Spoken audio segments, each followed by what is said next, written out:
जय जय रघुवीर समर्थ। यथा सांगरे कर्म तेही घडेना, घडे धर्म ते पुण्य गाठी पडेना। कलियुगात कर्म धर्म भोग योग त्याग यातील कुठलीच गोष्ट यथासांग घडू शकत नाहीये.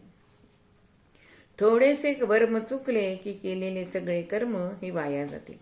कर्मापाठोपाठ अभिमान बळावतो. कर्मयोगानुसार कर्माच्या द्वारे माणूस मुक्त होऊ शकतो, परंतु त्यासाठी भाव सुद्धा तेवढाच शुद्ध असावा लागतो. कलियुगात तर एवढे प्रचंड वैचारिक प्रदूषण झाले आहे की यथासांग कर्म घडणं अत्यंत कठीण झाले. अहो, आपण तीर्थयात्रा करतो, पण त्यात आचार विचार यांना फाटा देतो. उलट मोठ्या कंपनीबरोबर ती यात्रा केली ह्याचाच अभिमान धरतो. मोठे मोठे व्यापारी उद्योजक आपला काळा पैसा पांढरा करण्यासाठी देवस्थानांना अनेक देणग्या देतात. कोविडच्या काळात तर गणेश पूजा ऑनलाईन सांगितल्या गुरुजींनी, पण दक्षिणा आमच्या अकाउंटला आधी ट्रान्सफर करा अशी गळ सुद्धा आपल्याला घातलेली दिसते.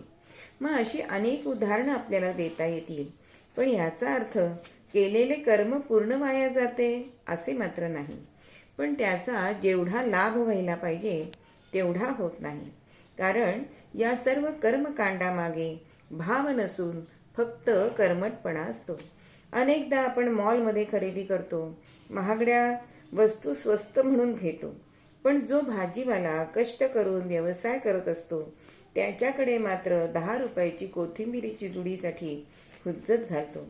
कारण आपल्या मनात कणव दया करुणा या भावना औषधालाही उरलेल्या नाहीयेत. उरला आहे तो फक्त व्यवहार.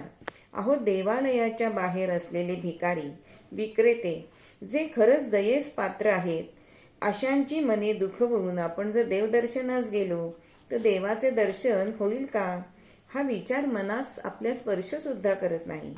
म्हणून समर्थ म्हणतात की कर्म यथासांग घडत नाही आणि त्यामुळे बद्री पुण्य सुद्धा पडत नाही.